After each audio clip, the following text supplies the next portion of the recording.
to the timeless message of transcendental knowledge. This was his most important service to Bhaktisiddhanta Saraswati. The thought of producing more books and distributing them widely inspired him to rise every night and translate. Bhaktivedanta Swami worked until dawn. Then he stopped and prepared himself to go down to the temple for the morning meeting. So as far as I know, it's 500 million, isn't it?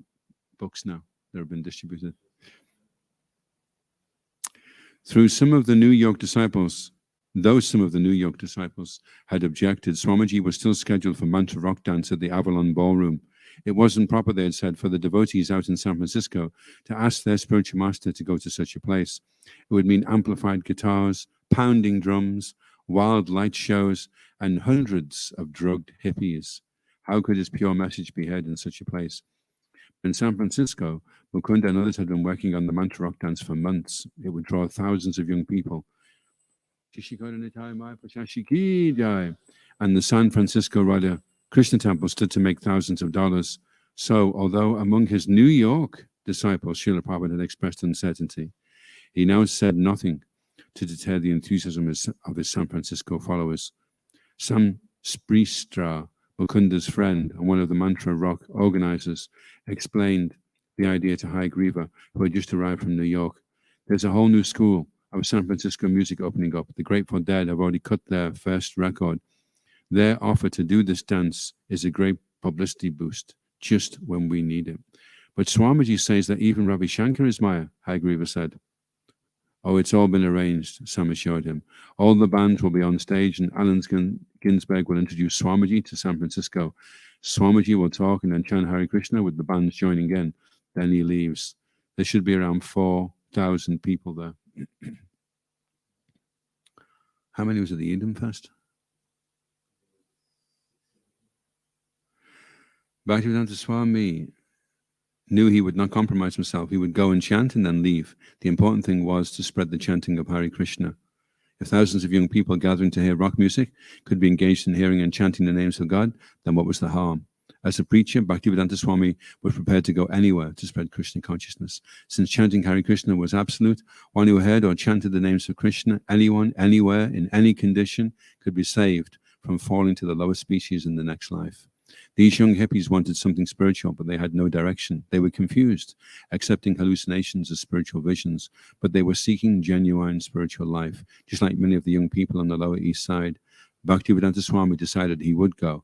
His disciples wanted him to, and it was their servant and the servant of Lord, and he was their servant and the servant of Lord Chaitanya. Srila Prabhupada ki. Om Namo Bhagavate Vasudevaya. Om Namo Bhagavate Vasudevaya. Om Namo Bhagavate Vasudevaya. Reading from Srimad Bhagavatam, Canto 6, Chapter 4, entitled The Hamsa Guya Prayers, and this is text 18. Yata Sasaja Bhutani Yata Sasaja Bhutani Daksho Tuhite Vatsalam Daksho Tuhite Vatsalam Retasa Manasa Cheva Retasa Manasa Cheva Tan Mama Vahita Shrinu Tan Mama Vahita Shrinu Yatasa Saja Bhutani Daksho Duhita Vatsala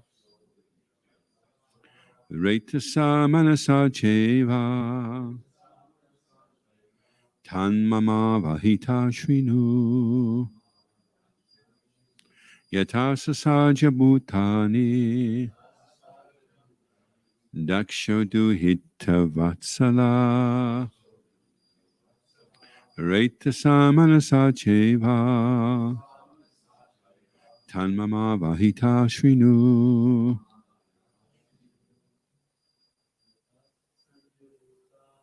Yatasa Saja Bhutani Daksho Bhutatsala Vaitasa manasa cheva Tanmama Vahita Shrinu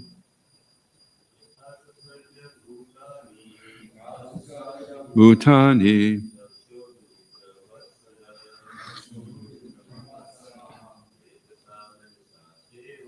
Vaitasa manasa cheva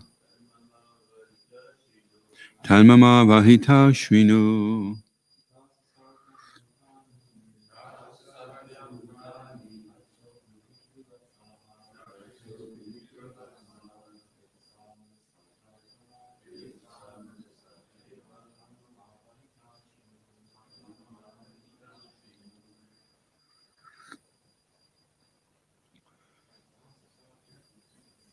Yatasa saja bhutani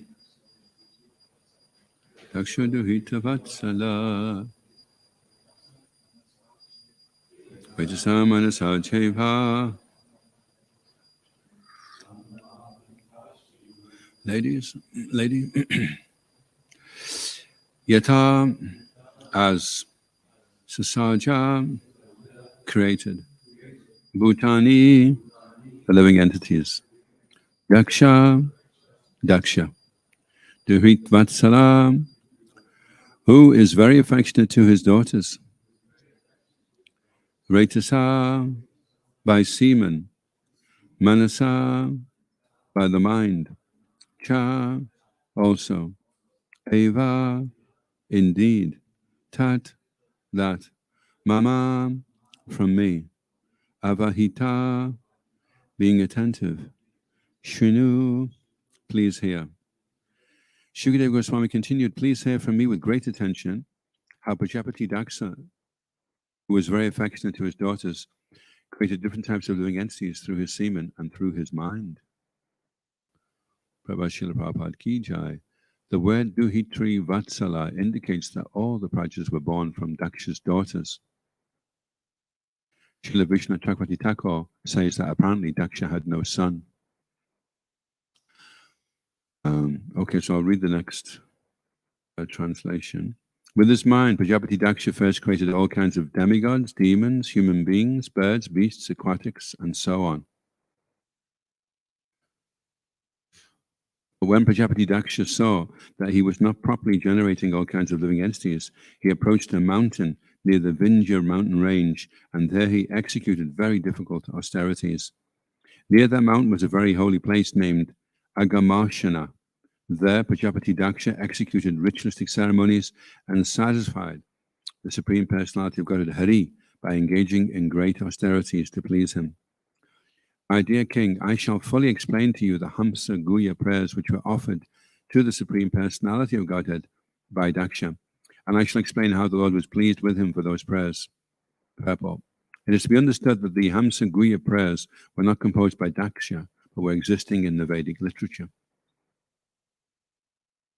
Prajapati Daksha said, the Supreme Personality of Godhead is transcendental to the illusory energy and the physical categories it produces. He possesses the potency for unfailing knowledge and supreme willpower, and he is the controller of the living entities and the illusory energy. The conditioned souls who have accepted this material manifestation as everything cannot see him, for he is above the evidence of experimental knowledge. Self-evident and self-sufficient, he is not caused by any superior cause. Let me offer my respectful obeisances unto him. Prabhupada Srila Prabhupada Ki Jai. Transcendental position of the Supreme Personality of Godhead is explained herewith. He is not perceivable by the conditioned souls who are accustomed to material vision and cannot understand that the Supreme Personality of Godhead exists in his abode, which is beyond that vision. Even if a materialistic person could count all the atoms in the universe, he would still be unable to understand the Supreme Personality of Godhead as confirmed in Brahma Samhita.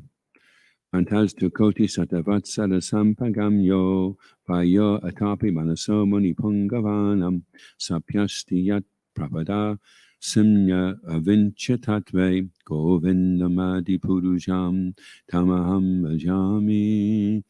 The conditioned souls may try to understand the Supreme Personality of Godhead for many billions of years through their mental speculative processes, traveling at the speed of the mind or the wind, but still the absolute truth will remain inconceivable to them, because a materialistic person cannot measure the length and the breadth of the Supreme Personality of Godhead's unlimited existence. If the absolute truth is beyond measurement, one may ask, how can one realize him? The answer is given here by the word Swayambhuve. One may understand him or not, but nevertheless, he is existing in his own spiritual potency.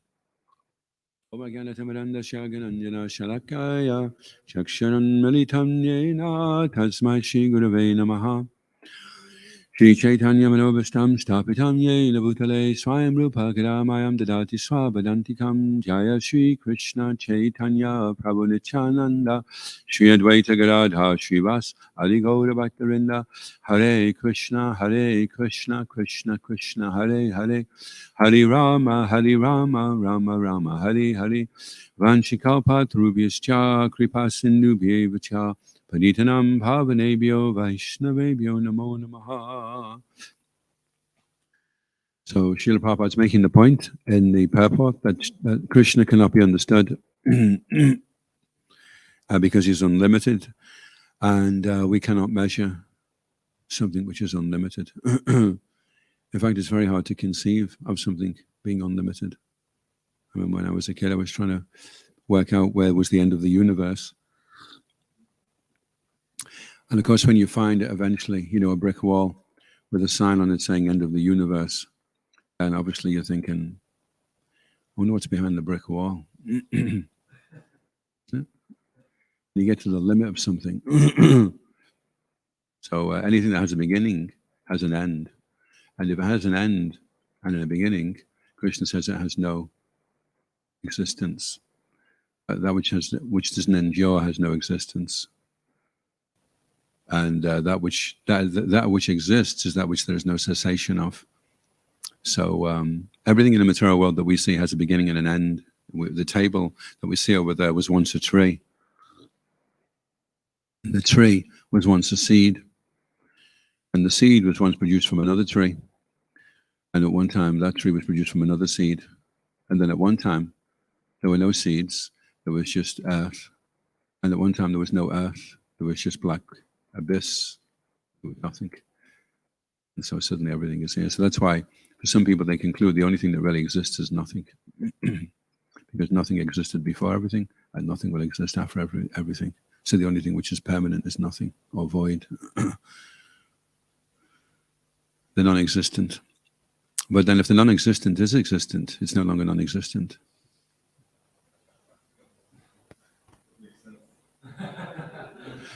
And then you could short circuit, because somebody was saying they find it hard to get their head around reincarnation. And I was saying, well, don't you find it hard to get your head around the fact that you exist? If you exist once, if you live once, then why can't you live twice? Because living once is pretty inconceivable itself, isn't it? You want to enter into the realms of inconceivability, then what is conceivable, really? People walking around on a lump of earth spinning around in the air with oceans on it, watching Coronation Street. That's inconceivable, isn't it? What's going on, Why are we doing this? Nobody really knows why they're doing anything, because they're just doing it. And so anyway, when we get free from the influence of the modes of material nature, we can start to see that although it appears factual, it is unreal. And the only way we can do that is by the mercy of Krishna, because he's beyond the illusory energy. And it's only if he wants to that he can free us from that illusory energy. If he doesn't, only because of him do these material universes, temporarily manifested by the actions of the three modes of material nature, appear factual, although they are unreal. So it's only because of him that they appear real. So it's only by him that we can become aware that they're not real, that they are unreal. And that's why realization is linked with reality. When we realize something, that's when we come upon reality. And so the challenge is, can we distinguish the difference between the illusion and the reality? That reflection which appears to be in darkness. Everything is a reflection of Krishna, and it appears to be in darkness because we can't connect it to Krishna. If you can connect everything to Krishna, then you're seeing reality. If you can't, if you see things and they make you forget Krishna, then you're covered in the shadows. you're back into the illusory energy. And you're disconnected from Krishna. Your back has been turned on Krishna. The mode of ignorance, there's the mode of ignorance, the mode of passion, and the mode of goodness. So the mode of ignorance is the mode of ignoring Krishna. The more you're in ignorance, the more you're ignoring. Krishna's there in the heart, trying to all the time direct us, and we're ignoring it all the time, continually ignoring. We're in a continual state of ignorance. And then passion, we want to do something about it. And then goodness, we start to understand what we should be doing. Some clarity, some vision, some epiphany, some direction, some goal, some meaning starts to become clear. Well, the more we descend into the mode of ignorance, then all these things reduce. And we come out of the mode of ignorance, the more these things increase. So the process of understanding is the process of purification, because the understanding is already there within us, and it's covered over right now. We have the knowledge already inside us. We know that God exists. We know we have eternal relationship with him, and it's covered over right now. It's forgotten. So we have to cleanse the heart, and then the knowledge becomes apparent again, self-evident. Any questions or comments?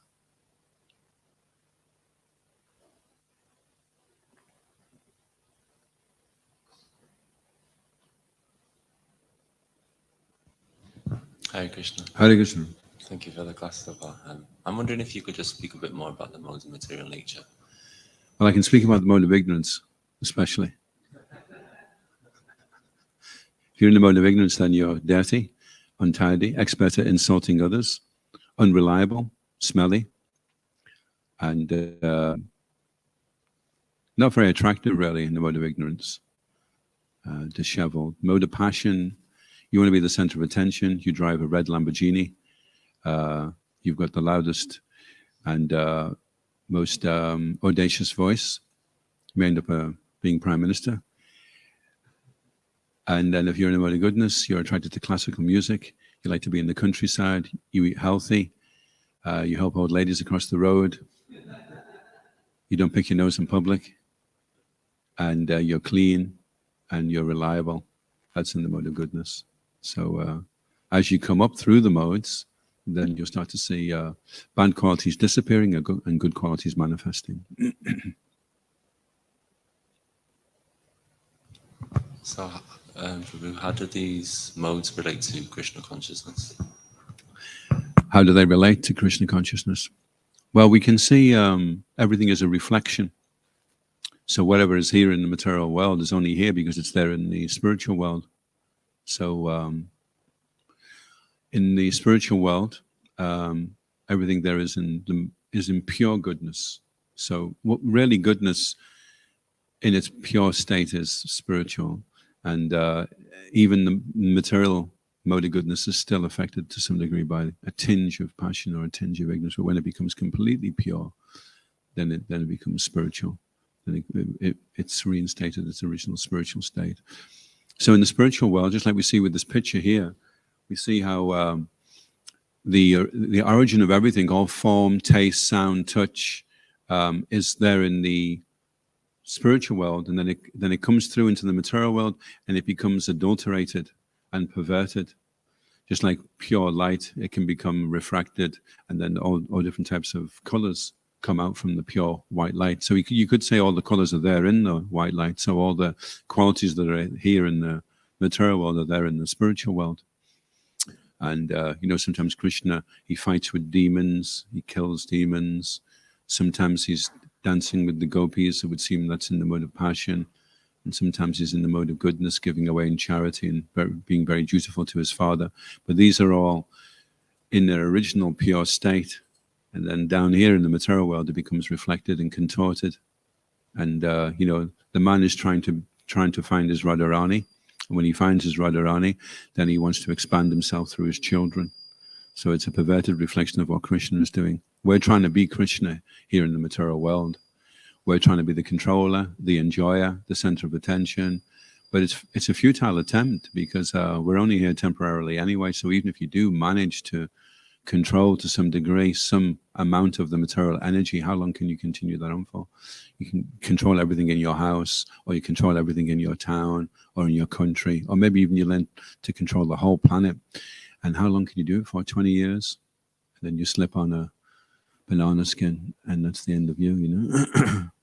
So it's a really pathetic attempt to try and compete with Krishna. So as soon as we give up that competitive spirit and we comply, that you're unlimited, you're so powerful, you're beyond our abilities. Adhoksaja means beyond. Adhok is beyond, and Aksaja means our perception, our sense of perception. It also means the alphabet from A to Z. You cannot contain within the letters of the alphabet understanding of God. It's only if he complies and decides to reveal himself that it becomes apparent, you know. So we're in a very kind of sticky situation in the material world, and we're bound up by the modes of nature. If you tie somebody up, you tie them up with one rope, then you tie them up with another rope, then you tie them up with another rope. That's the three modes of material nature. They're called the gunas. And so we want to cut ourselves free from those gunas through the sword of transcendental knowledge. So when you acquire transcendental knowledge, sadhu means to cut. So the guru's business is to cut you free from the modes of material nature. And then my only desire to have my consciousness purified by the words emanating from his lotus mouth. That should be our desire, that we become purified by hearing submissively, and then we can become free from the influence of the modes of material nature.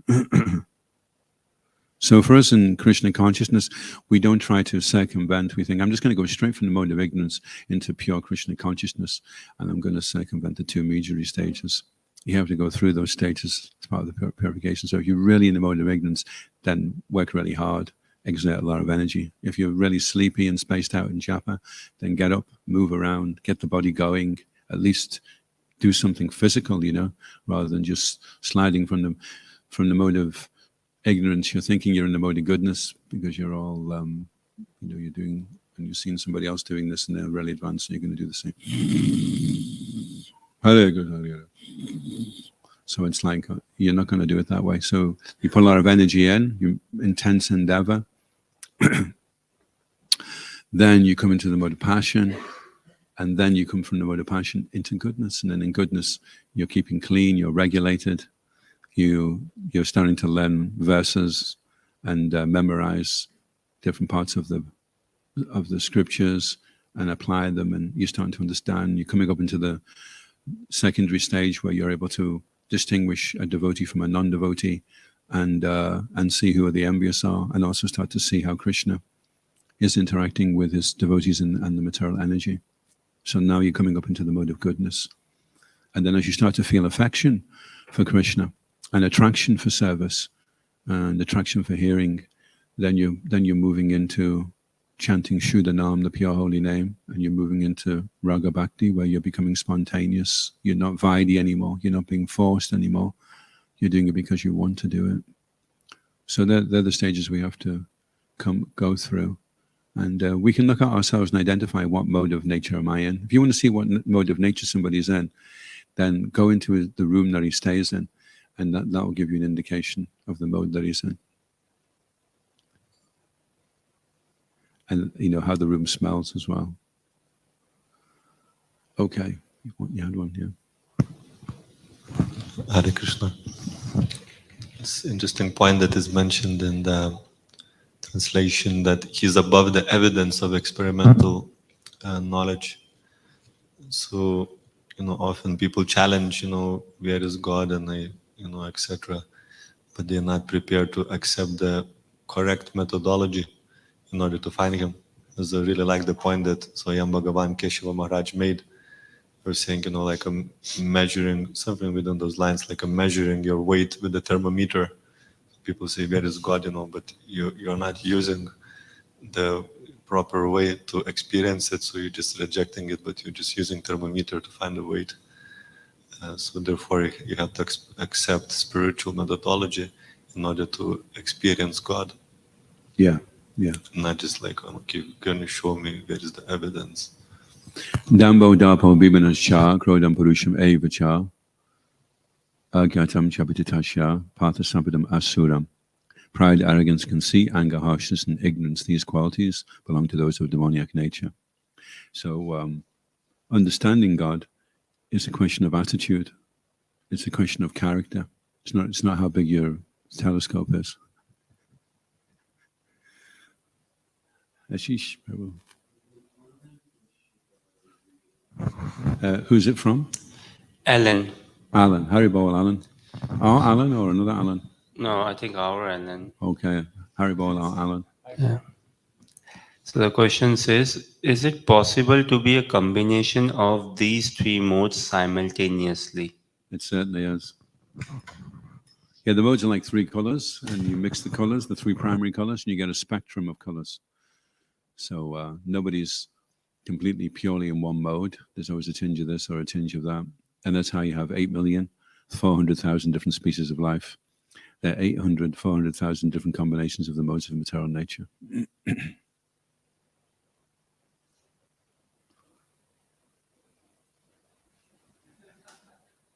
That's why you can be a bit confused sometimes, because you're trying to be in the mode of goodness, but at the same time you're in the mode of passion, and at the same time you feel like just crashing out and taking rest. So it's like, I want to do something. I don't really want to bother doing something, and really, should I be doing this anyway? So you got all these different modes, and they're fighting for supremacy. That's why the material world is, it's always in a state of flux. It's always one energy competing with the other, you know. And Krishna says, unless you become peaceful, there's no question of happiness. So when something is very turbulent, you can't be happy. It's like a man trying to be happy on a raft in a rough sea.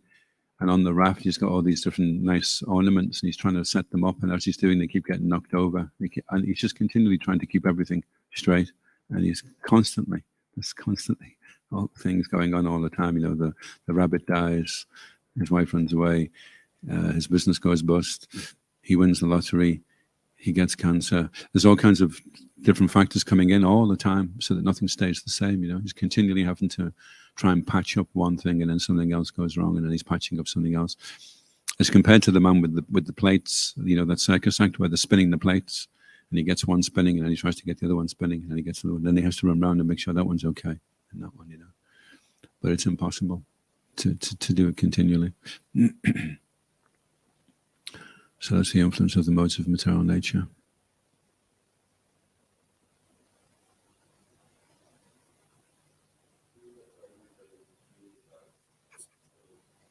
Who's the comment from?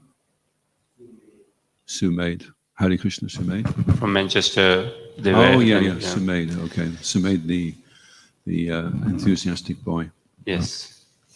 He says, Hare Krishna, this is Sumit from Manchester. Wonderful class, Prabhu. Thank you for your inspiration to all the youth that came recently.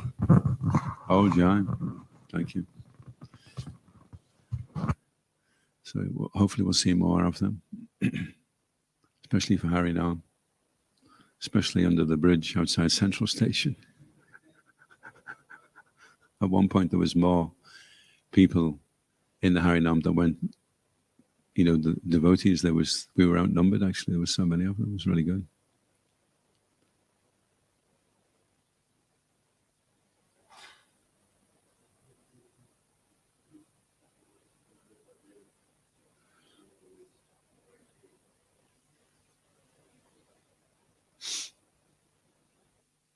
Read it out, Prabhu. So, Sumit Prabhu says, we often see that the youth of this day and age are plunging themselves into lower and lower modes of ignorance. In terms of service, how can we connect to them in a spiritual manner without coming down into ignorance? How can we engage them without being affected by the mode of ignorance? Yeah, that's a nice question. Well, there is the danger. You could look at what would be the danger. Like, for instance, we do the festival in Glastonbury every year, and one year they had this tent in Glastonbury, which was where people were congregating to take a particular type of intoxication. And this devotee went in to try and distribute books, and he was engulfed by a cloud of smoke. And we didn't see him again for about 5 years. So unfortunately, he was heavily affected. And desires that are there. It's compared to bed bugs that fatten in spring. You know, if you have bed bugs, You don't know that they're in the winter. And then in the springtime, that's when they fatten up and they come out to start sucking on your toes. So you may have material desires still latent in the heart, and you have to be careful because you don't have them right now. They can fatten up like bed bugs in spring at any time. As soon as there's some distraction, some offense, some temptation, then suddenly they tap you on the shoulder and say, "You remember the desire that you had to take intoxication that you thought you got free from? Well, I've just been hanging around here actually, and I was just thinking maybe we should try that again, you know." So it is. It's a danger. It's definitely a danger. That's why sadhana should be regulated and strong. We should be. We take these vows. From what I've seen from doing japa sangha, actually, the stages from being a novice in Krishna consciousness and someone that is prepared to commit is their ability to chant the holy name. I've seen it. I've seen how over a period of time you just regularly talk about the holy name, they become enthused, they start realizing they weren't chanting properly and they want to start doing it properly. As soon as they start doing it properly, they realize this works. When they realize it works, they gain so much faith. Then they think, well, I'm doing it anyway. Why don't I just commit and get the full benefit of what I'm doing, you know? I'm doing it anyway. I've decided I want to keep doing this. So let me get the full benefit. So let me commit, let me get initiated by the spiritual master. And so it should always be a forward. It's the Hare Krishna movement, which means we're moving. So we have to make sure we're moving in the right direction. We're going closer to Krishna. So that means all the time trying to increase the quality of our chanting. Then we know we're safe. If we're not, if we become satisfied and we go into a comfort zone, then we can fall prey. Shishikonitai Maipashashi Ki Jai. They say that you have to keep up with the pack. Because when a pack of animals are running in the wild, the wolves are waiting for the stragglers. That's the ones that they go for. They don't go for the pack because the pack will just turn around and jump all over the wolf and pummel him into the ground. Alpacas do that actually. Especially, I don't know why, but for some reason they really do it with foxes. As soon as they find a fox, they jump on him until they've made a fox mat. So if you were a fox, you definitely wouldn't go for the pack of alpacas. You maybe go for one that's got a sore leg on that's dragging along at the back, you know.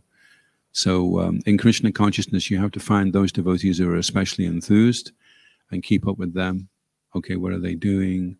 What are their realizations? How are they chanting the holy name? Okay, let me do it like that, you know.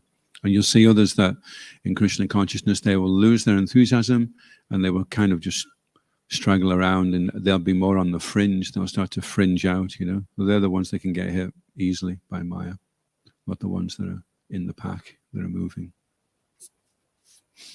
So yeah, we may have to engage in activities sometimes which puts us into situations where temptation is thrust into our face. And especially that happens on book distribution. You can find yourself in some unusual situations. Like they were saying to Srila Prabhupada, maybe we shouldn't do the Avalon bowl dance. You know, it's no place. Srila Prabhupada said after, actually, this is no place for a brahmachari. There's all kinds of things going on, but for the sake of preaching, he was prepared to take that risk because so many people would hear the holy name, and from that, some would become devotees. And every time we do Glastonbury, I mean, we lost a devotee that time, but every time we do it, we make 4 or 5 devotees because they just love the prasadam, you know. And I was hearing some stories from Radhikanta, and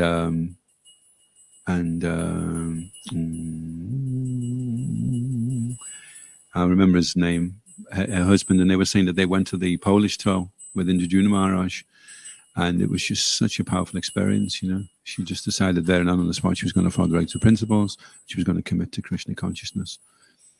So that's the intensity that can of change of consciousness that can take place.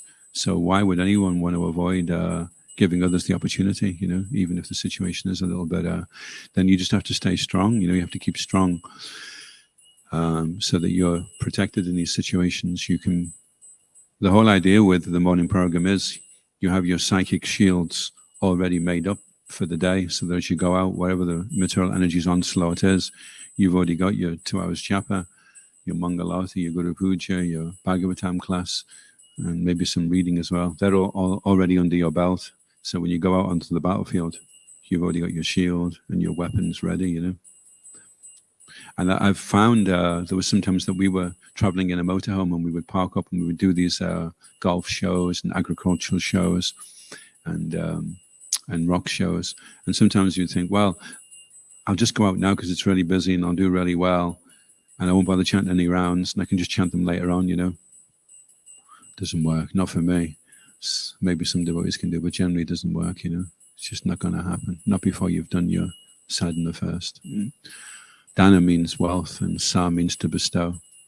So the first thing you're doing is bestowing wealth upon yourself, the wealth of Krishna consciousness. And then you can go and distribute it. It's a powerful point that you're making about how if you can get into chanting, everything revolutionizes, you know, even if you're already practicing devotee, you can get really transformed.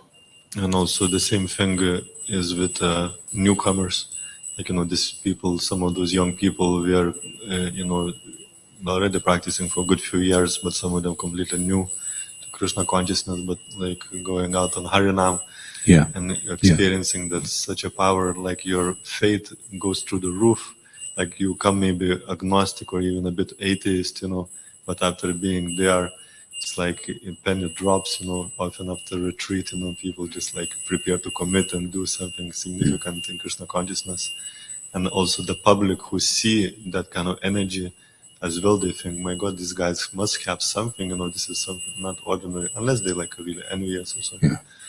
Yeah. So their faith awakens too. It reminds me of that saying this. They say there are no atheists down the foxhole. Have you heard that? It means when you're in a very difficult situation, everyone starts praying to God. And there's no atheists on Harinam. Because you're thinking, well, there must be something to this, because if it was just ordinary names, then why am I feeling like this? You know, so then you conclude, okay, so if that's right, that means the prashadam's right, the books are right, everything's okay. So that's how you really check everything out. If that works, then you know everything else works. When we were watching your Ever Well Wisher, there was this person. He was saying that he came to the temple, and there was an interesting combination that he couldn't understand. On the one hand, devotees were very uncertain about what they were doing, but on the other hand, they were very dedicated to doing it, and he couldn't work out. You know, it just seemed really unusual. And then when Srila Prabhupada came, it all made sense. They understood now this is where they're getting their conviction from. And it's the same with chanting, actually. Nothing really makes sense in Krishna consciousness unless you get into the chanting, unless you experience what proper chanting actually is. And even though we sometimes do chant properly, there's no guarantee that we're going to chant properly the next day. So that's the challenge, you know. Once you do chant properly, you should really, really take a note of what your attitude is and what the situation is and what you're doing, so that you're able to access the mercy of the holy name and really try to implement that every day, you know, and build up upon it. Yeah. So, just from this class, you're sort of emphasizing the holy name and Harinam. So I'm just wondering why, it seems from my observation, which is limited of sort of the ISKCON community, there doesn't seem to be that much emphasis on Harinam or the holy name. Of course there is, but it's not what people talk about. It's not most people, they just sort of do, and people don't like Harinam. Bit of a controversial comment there from Panchatattva. There's this, you do this skit, and this person asks this question. It's a really awkward question, you know. And the devotee, he says, well, it's just like a bag of mustard seeds, isn't it? Anything else?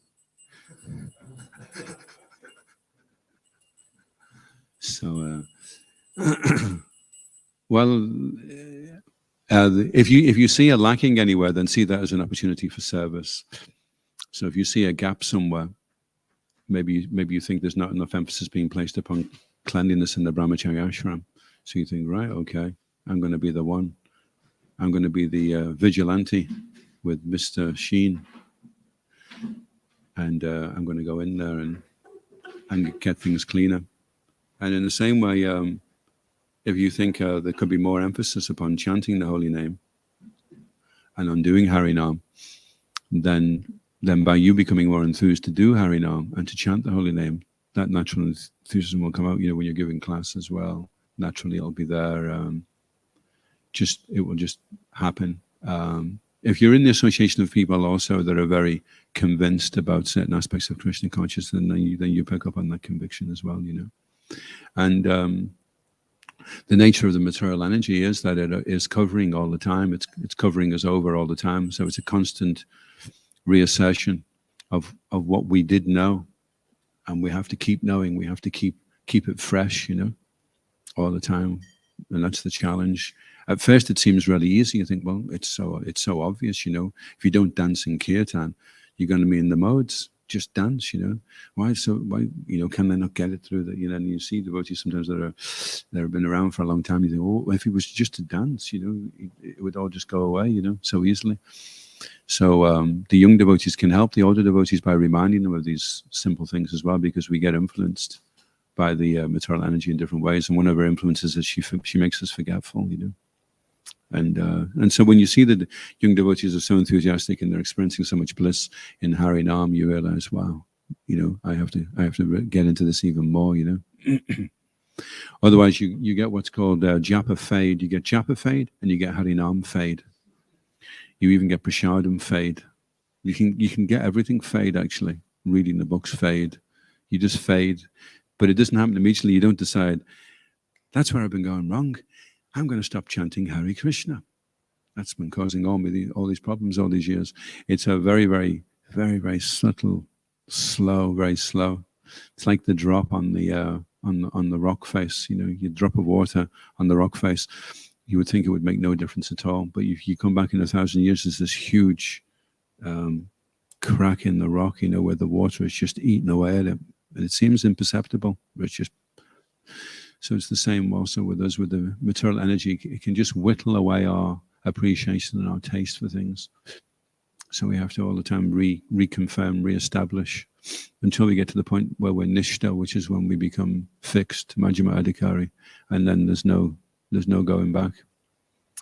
Once you start tasting Krishna consciousness, then you can't really go back after that. Everything is so stale and so useless and temporary. You just can't get into it anymore. The party's over once you've hit nishta and ruchi. There's no enthusiasm anymore for it. So you have to battle on. You have to keep your head down and battle on. Like the little turtles that are coming up, they're running to the ocean. Those little baby turtles, and they have to get to the ocean before the seagulls spin them over and eat them alive. So they have to get to the ocean, the second class platform, nishta, as quickly as possible. Otherwise, you're a sitting turtle, and you could be running like anything, and you could still. It's so dangerous, the material world. We have to come to the second class platform, the nishta platform, the steady platform, as soon as possible. Otherwise, you're in a lot of danger. You could be diverted, distracted, attracted, subdued, faded out. And we're hoping as we go on as a society, we will learn, from the mistakes others have made, the school of hard knocks and the school of bloops. Okay, so don't do that. There was one devotee, he was distributing books outside a record shop, and he was really getting into it because it was all his favorite music that was playing, So he was like, take one of those, yeah, we're just passing them out today. And he was singing along with the music, and then eventually he stopped book distribution and just started listening to the music even more, So we don't want to play with fire. Everyone that plays with fire gets burnt.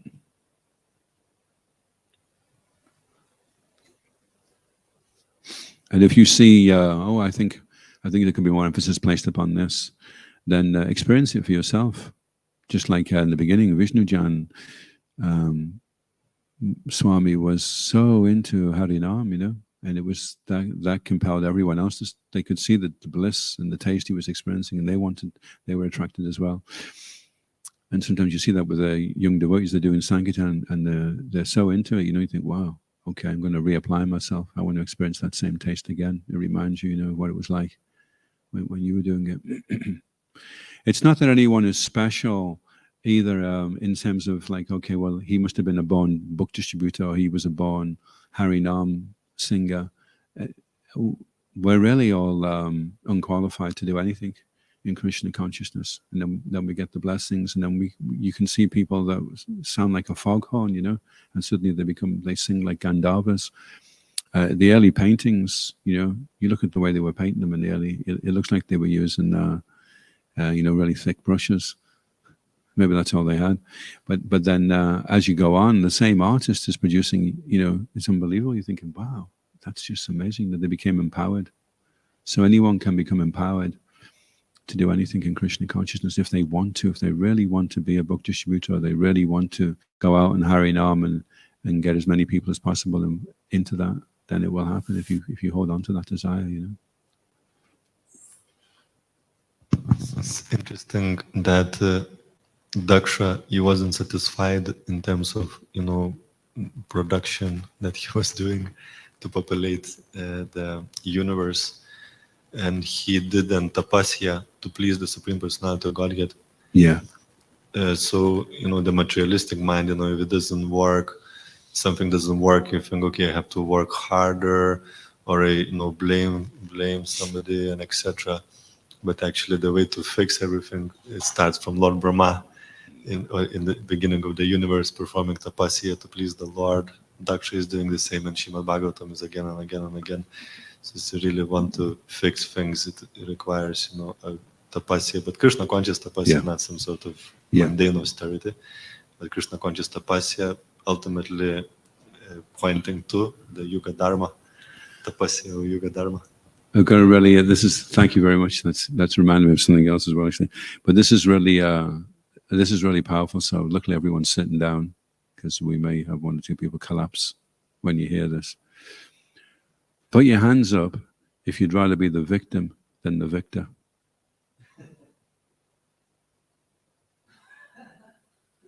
Would you prefer to be a victim, or would you prefer to be the victor? Okay, well, put your hands up if you want to be the victor.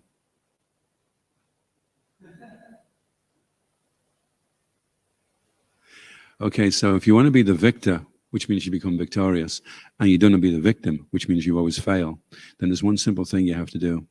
All you have to do, you ready? Is take the blame. Take the blame. If you take the blame, then you're no longer the victim. And then you become the victor. You have to take the blame. It's nobody else's fault for how you feel than your own. You can say, oh, well, he didn't have to slap all that halava all up my shirt, it's ruined my day, that has. And then 10 years later, come on, get it together. Oh, what do you mean? 10 years ago, I got this halava slapped up, I can't do anything, I'm the victim, Or you take the blame. Why was I standing so close? Why was I asking for so much halava anyway? Why was I letting him serve me when I know he's really sloppy? Why was I wearing my best kirta when it happened the week before? Why didn't I hold my arm feather? As soon as you take the blame, then you can go and do something about it, As long as you're the victim, you've disempowered yourself. Because the only way you can go forward now is if the person who slapped the halava over you says, I'm really, really sorry, Prabhu. I'm going to whip myself 15 times with a cat of 9 tails, and I'll suffer like anything. And that's okay. Then now I can move on, You have to take the blame. It's nobody else's fault but your own. Even when it is somebody else's fault, you still take the blame. And then you can be the victor. Because you're in control then, you see. When you're the victim, you're just subjected to forces which are beyond your ability to do anything about. Even in the concentration camp, the Nazi Viktor Franklin he survived because he said he didn't give up his last human freedom, which was the freedom to be happy. And it's only if you decide to be unhappy that you're unhappy. Nobody else. Even you're in the concentration camp, it's still up to you. He used to say to his friends, cheer up, look on the bright side, we'll be out in a couple of years. And some of them did and some of them didn't. The ones that didn't died. And the ones that kept happy, they survived, That's the first and most important proactive thing you can do in your life, is be happy. You have inside your head, you have a happy button and you have a sad button. So if you're the victim, then you've got a good reason for being sad. But who wants to be sad? That's what you're choosing to do. Okay, quick one. Pip. Hare Krishna, that was a nice last point, thank you. But I was wondering, before you're saying how if you see a gap in service, then it's an opportunity to take up the service. And I'm also hearing how when we feel unqualified for something, then Krishna can empower us to do it. Yeah. But how to actually make that leap when you don't know where to start? Well, it all starts with desire. The very first thing starts, anything that happens starts with desire. Lord Brahman didn't know what to do. He was completely bewildered. He didn't know what was going on. He didn't know where he was. He was trying to find out where he'd come from. He was just in this massive black void. He didn't know what was going on. So he decided to do tapasya, like Raghunath was saying. Then when he saw the spiritual world, he saw what a flower looked like. He saw what a butterfly was. He saw what the bees do when they're making the honey. He saw everything. Then he was like, okay, so now I know what to do, you know. It's like giving somebody a big lump of clay and telling them to go and create. Well, he doesn't know how to make anything. So he was given the material energy and the ability to create with it, but he had to see what it was like. So first of all, you have to have the desire, and then you have to perform the austerity, and then the epiphany will come. Iskon Govinda ki, Srila Prabhupada ki, Gaura Premanandi, Haribol. His Grace Adhoksaja Krishna. Ki Jai. Jai.